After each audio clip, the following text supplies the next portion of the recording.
Is China ever going to invade Taiwan? The short answer is definitely not. Quite honestly, it's because there aren't a lot of economic incentive to actually invade Taiwan.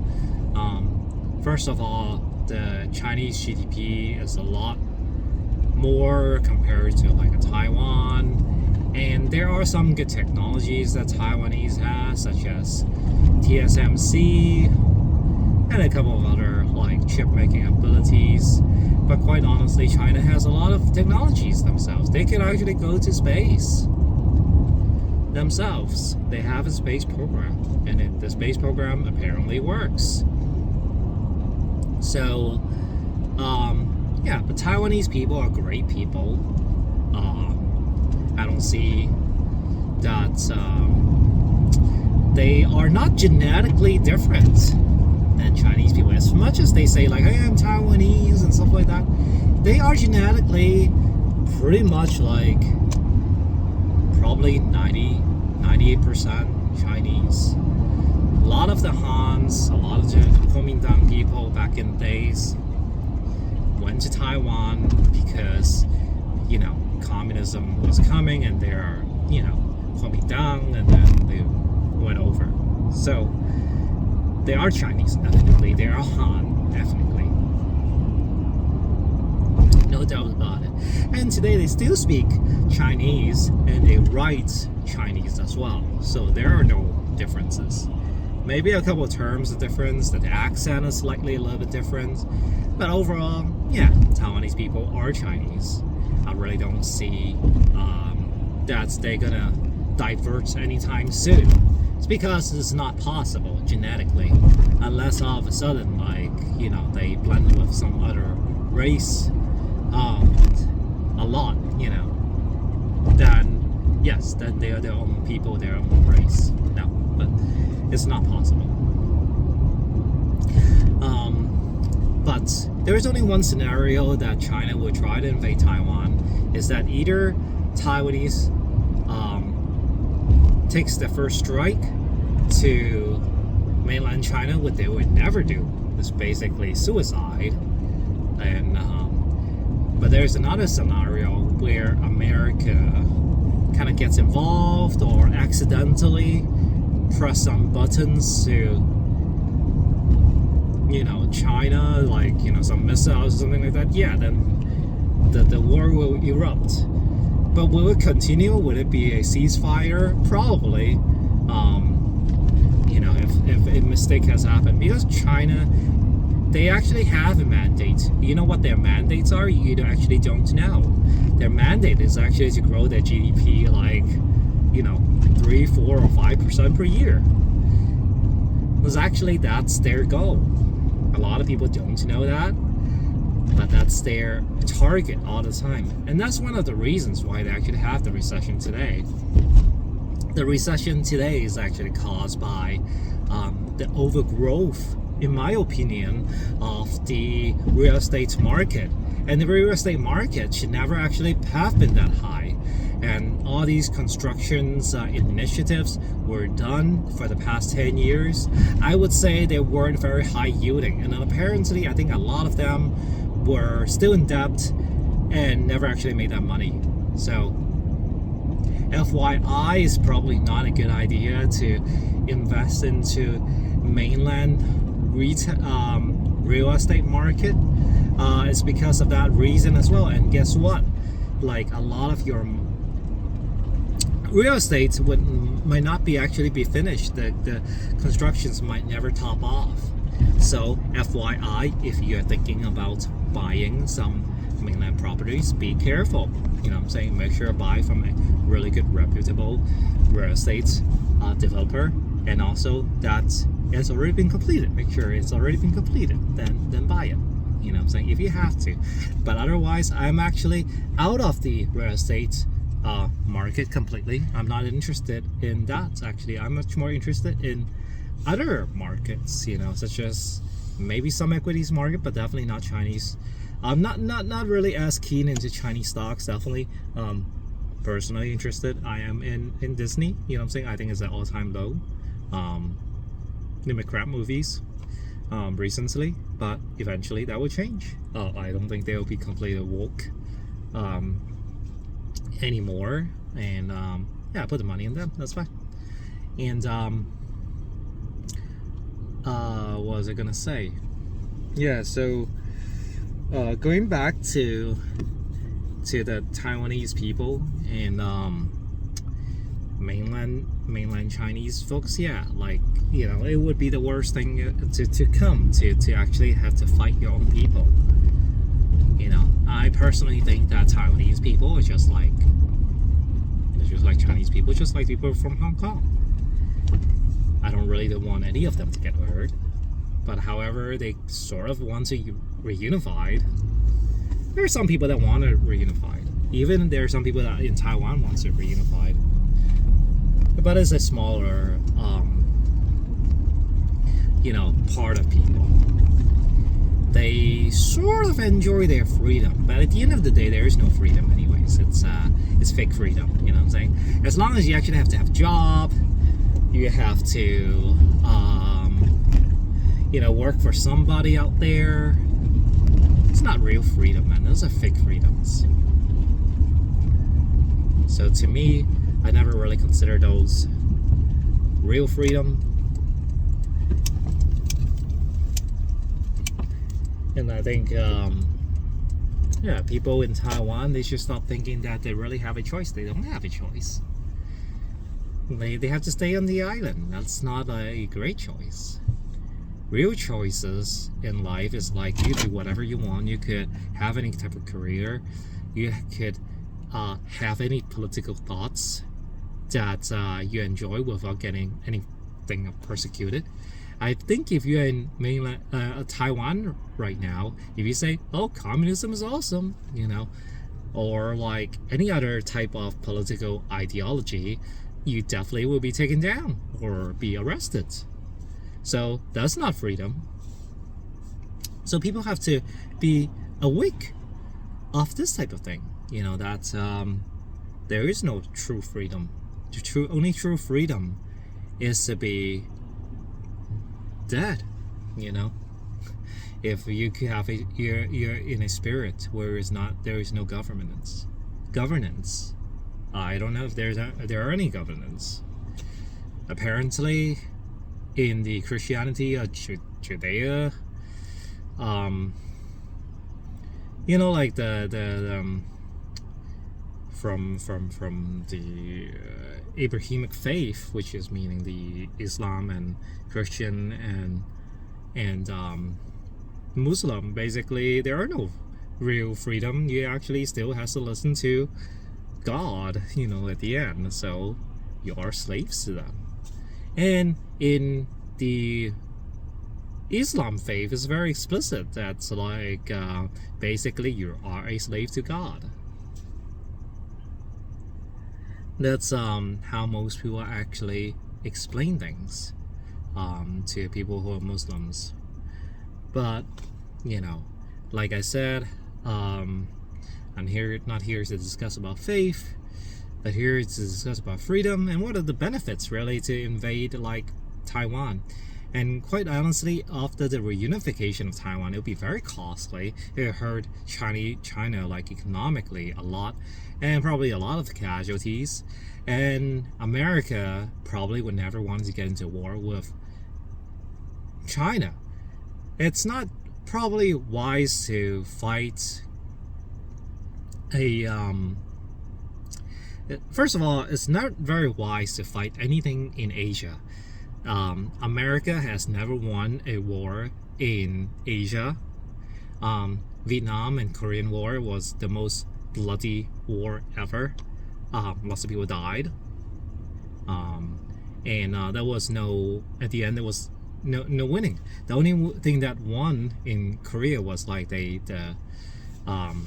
half of Korea was being, you know, it's democratic and half wasn't. And there was no hold back on Vietnam. It was completely defeated. America would never want to admit that. Most war they have fought in the Middle East as well, even including in Afghanistan today, doesn't have the full control. it was it's a big fiasco. All these American wars that has been waged in the post 1960s have all been maybe they have benefited in some kind of economic way, like war economy wise, but at the end of the day, as far as like conquering and long-term partnership with the conquested country, only like South Korea was a sort of like a win, you know what I'm saying? And that's even debatable. So they have a very bad history in Asia. Even Asians back then, they were quite honestly not very well knowledgeable people. Not like today, very low in tech. In short, like back in the days, they think we're yellow monkeys. And but yeah, guess what? Like the yellow monkeys still back then were very ass kicking, even with 140 pounds like frame. So that's the reality. You know what I'm saying? As much as like people hate to admit it, it's definitely not wise to probably get into a war in Asia. For a lot of reasons. I think it's tactical, you know what I'm saying? Like and also a lot of other things as well. They did win in Asia, actually. They actually did. So the Japanese war was won as a result from the atomic bomb. So, but hey, guess what? Nowadays they have atomic bomb in every single country that you know, including in North Korea. So like, you cannot use that nuclear solution anymore, because you could use it back then because you're the only person that has it, but you can't use it now because people will retaliate and American lives are way too expensive to actually have anybody die. Yeah, so that's in short. And I think that overall is it's quite right. I just don't really see like anything. There's not gonna be any real movement until later. There might be a day where this could be solved, but only with Taiwanese government completely been dissolved by their own people, or China somehow has the party has completely been collapsed. And quite honestly, I don't really see that anytime soon. The government system in China, it's actually it's in fact so well organized. And I think that's so centralized. The fact that I don't think anytime soon it's going to go away. Actually, there is a communist member of every single 10 persons is a communist member in China. So though every single 10 persons being monitored somehow. That's what a lot of people say that the theory is. I don't know if that is true, but it doesn't really matter. It's just I've been to China, I lived in China, I'm still living there, and I'm not complaining a lot of things. Every single country got their good things and bad things. But however, I would say it's a very well-governed system for their own people. In terms of government performance. Meaning the fact that they could govern their own people, they could control their own people, they could grow economically, and they have, it's not like they have a very high crime rates anymore. Hey man, in a way, I would say it's successful, And I wouldn't say America's not successful, but America hasn't done as good in comparison to probably back in the 60s. If you could pick any time in America to live, you probably want to live in the maybe 80s, late 80s. Those were the best times. Think about all those movies, Rocky,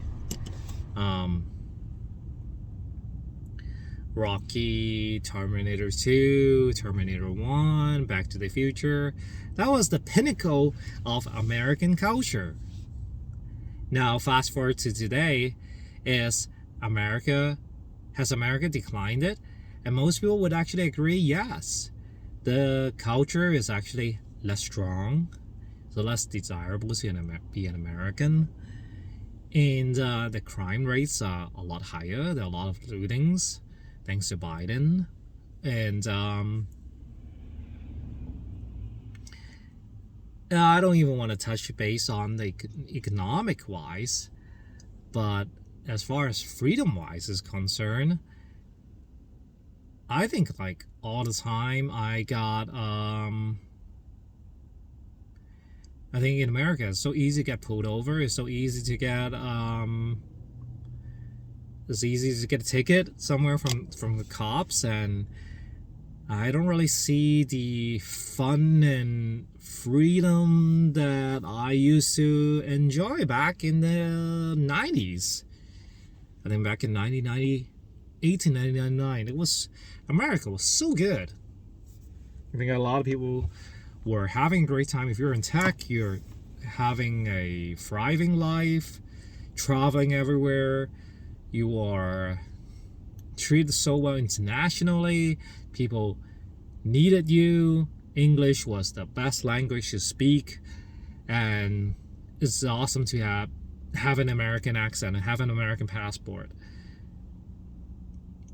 And the movies were so awesome that both Americans and everybody in the world that love to watch American movies, love the Terminator, love Rocky, including Kim Jong-un. You know what I'm saying? Kim Jong-un today is looking at American culture. It's like, wow, this is terrible. You know what I'm saying? There aren't any good movies. He's a huge fan of movies. He loves actually America. So quite the contrary of what people think, that North Koreans really hate Americans. Yes, they do, but deep down, Kim Jong-un, Kim Il-sung, they are huge fans of American culture, including even the basketball culture, the Harley Davidson. They have lots of those. They have the Cadillacs. They love it. So all those Americans out there, they think there's somebody out there that hates you. No, nobody hates Americans. Deep down, they love America, man. They would love to live there. I mean, even the Taliban, they probably say like, hey, if you actually become an American citizen tomorrow and get a pretty decent job, we actually be in America. Yeah, they will actually give up their guns and be in America right away, man. Hey, man, that's how it is. It's not like it's just a reality, so. But anyways, been digressing a lot, and then just in short, I don't really think it should be a discussion anymore. You should actually think how to enjoy life. There is no reason to talk about politics way too much. You should try to enjoy money, having a great time in life. That's it. See you guys.